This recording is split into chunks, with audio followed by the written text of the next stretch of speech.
మరి చూడండి, మన పొలంలో పంట రావాలి అంటే విత్తనము ఉండాలి, మంచి భూమి ఉండాలి, సూర్యరశ్మి ఉండాలి, అవునా?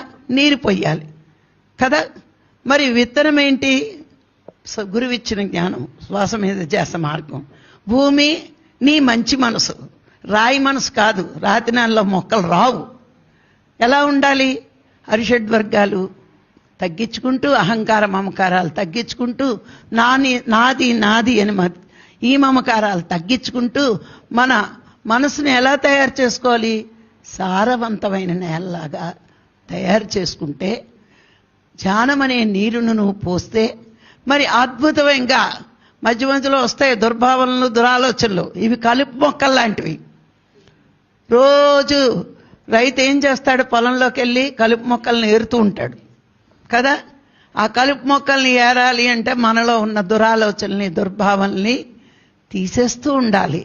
ఎందుకంటే ఆత్మోన్నతి కలగాలి అంటే మనలో అవి రాకూడదు. ఎప్పుడు వస్తాయి? వాడు నేను వేరు అనుకుంటే వస్తాయి. అంత ఆత్మస్వరూపులే అనుకుంటే మనకెవరి మీద ఈర్ష్య, అసూయ, ద్వేషం ఉండదు.